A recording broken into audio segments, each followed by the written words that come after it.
Hi friends, Padmas mini കിച്ചണിലേക്ക് എല്ലാവർക്കും സ്വാഗതം. തേങ്ങാപ്പാലും കുടംപുളിയും ചേർത്ത് വറ്റിച്ചെടുത്ത സൂപ്പർ ടേസ്റ്റിയായ, പറയുമ്പോൾ തന്നെ നാവിൽ വെള്ളമൂറുന്ന അടിപൊളി മത്തിക്കറിയാണ് ഇന്നത്തെ സ്പെഷ്യൽ. ഈ രുചിയേറിയ മത്തിക്കറിയുടെ റെസിപ്പി എങ്ങനെയാണെന്ന് നോക്കാം. ആദ്യം നമുക്ക് ഗ്രേവി തയ്യാറാക്കേണ്ട ഇൻഗ്രീഡിയൻസ് എടുക്കാം. 25ഓളം ചെറിയ ഉള്ളി, 3 പച്ചമുളക്, വലിയൊരു ടൊമാറ്റോ, 8 വെളുത്തുള്ളി അല്ലി, 1 കഷ്ണം ഇഞ്ചി എന്നിവ ചെറുതായി കട്ട് ചെയ്തെടുത്തിട്ടുണ്ട്.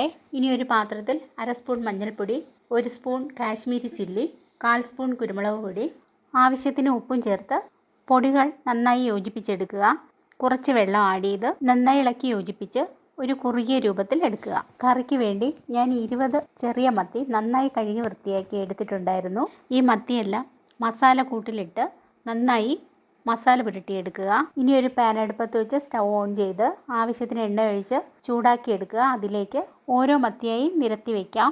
ഇനി ലോ ഫ്ലെയിം ആക്കിയതിന് ശേഷം നന്നായി പൊരിച്ചെടുക്കാതെ ഹാഫ് ഫ്രൈ ആക്കിയാണ് എടുക്കേണ്ടത്. ഈ സമയം നമുക്ക് ഗ്രേവി തയ്യാറാക്കാം. ഒരു കടായിൽ 1.5 ടേബിൾ സ്പൂൺ എണ്ണ ഒഴിച്ച് ചൂടാവുമ്പോൾ അതിലേക്ക് കട്ട് ചെയ്തെടുത്ത ചെറിയ ഉള്ളി, ഇഞ്ചി, വെളുത്തുള്ളി, പച്ചമുളകും ചേർത്ത് നന്നായി ഇളക്കി യോജിപ്പിച്ച് ബ്രൗൺ കളർ ആകുന്നതുവരെ വഴറ്റിയെടുക്കാം. ഇതിലേക്ക് ആവശ്യത്തിന് കുറച്ച് ഉപ്പ് കൂടി ആഡ് ചെയ്യാം. ഈ സമയം ഇനി സബ്സ്ക്രൈബ് ചെയ്യാത്തവരുണ്ടെങ്കിൽ ഒന്ന് സബ്സ്ക്രൈബ് ചെയ്യണേ. ഫ്രണ്ട്സിനും റിലേറ്റീവ്സിനും ഷെയർ ചെയ്യാനും മറക്കരുതേ. ഉള്ളി നല്ല വഴണ്ട് ഒരു ഗോൾഡൻ ബ്രൗൺ ആയിട്ടുണ്ട്. ഇനി ഇതിലേക്ക് 1/2 സ്പൂൺ മല്ലിപ്പൊടി, 1/2 സ്പൂൺ മഞ്ഞൾപ്പൊടി, 1 സ്പൂൺ കാശ്മീരി ചില്ലി, 1/4 സ്പൂൺ കുരുമുളക് പൊടി എന്നിവ ചേർക്കാം. കുറച്ചുകൂടി ഉപ്പ് ഞാൻ ആഡ് ചെയ്യുന്നുണ്ട്. ഇനി നന്നായി ഇളക്കി യോജിപ്പിക്കാം. പൊടികളുടെ പച്ചച്ചുവ മാറുന്നതുവരെ ഒന്ന് ചൂടാക്കിയെടുക്കാം. ഇനി ഇതിലേക്ക് കട്ട് ചെയ്തെടുത്ത ടൊമാറ്റോ ആഡ് ചെയ്ത് നന്നായി വഴറ്റി വേവിച്ചെടുക്കുക. ഈ സമയം മീൻ ഒരു സൈഡ് ചെറുതായി ഫ്രൈ ആയിട്ടുണ്ട്. നമുക്ക് ഓരോന്നായി മറിച്ചിട്ട് കൊടുക്കാം.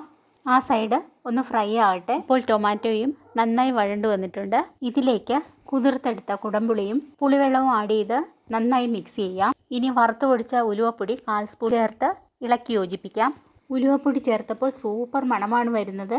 ഗ്രേവി റെഡിയായി കഴിഞ്ഞു. ഇനി സ്റ്റൗ ഓഫ് ചെയ്യാം. ഈ ഗ്രേവി മാത്രം കഴിക്കുമ്പോൾ തന്നെ വളരെ ടേസ്റ്റാണ്. നമ്മുടെ മീനും പകുതി ഫ്രൈ ആയിട്ടുണ്ട്. ഫ്രൈ ചെയ്തെടുത്ത മീനിന് മുകളിലേക്ക് ഗ്രേവി ചേർത്ത് കൊടുക്കാം. ഗ്രേവി മൊത്തവും ചേർത്തതിന് ശേഷം കുറച്ച് കറിവേപ്പില മുകളിലേക്ക് ആഡ് ചെയ്യാം. സ്റ്റൗ ഇപ്പോഴും ലോ ഫ്ലെയിമിലാണ്. ഇനി ഇതിലേക്ക് 1/2 കപ്പ് തേങ്ങാപ്പാൽ ഒഴിക്കാം. പൊടിഞ്ഞു പോകാതെ ചെറുതായി ഇളക്കി കൊടുക്കാം. തേങ്ങാപ്പാൽ ഒഴിച്ചതിന് ശേഷം 2 മിനിറ്റ് ചൂടാക്കി സ്റ്റൗ ഓഫ് ചെയ്യാം. നമ്മുടെ സൂപ്പർ ടേസ്റ്റിയായ മത്തി വറ്റിച്ചത് റെഡിയായി കഴിഞ്ഞു. 5 മിനിറ്റ് മൂടി വെച്ചതിന് ശേഷം നമുക്ക് സെർവ് ചെയ്യാം. അപ്പം, ചപ്പാത്തി, ചോറ് എന്നിവയോടൊപ്പം കഴിക്കാൻ നല്ലൊരു കോമ്പിനേഷനാണ്. നിങ്ങളിത് ഉണ്ടാക്കി ഫീഡ്ബാക്ക് അറിയിക്കാൻ മറക്കരുതേ. ഈ വീഡിയോ നിങ്ങൾക്ക് ഇഷ്ടമായെങ്കിൽ സബ്സ്ക്രൈബ്, ഷെയർ, ലൈക്ക്, കമൻറ്റ് എന്നിവ ചെയ്യണേ. പുതിയൊരു റെസിപ്പിയുമായി വരുന്നതുവരെ ഗുഡ് ബൈ.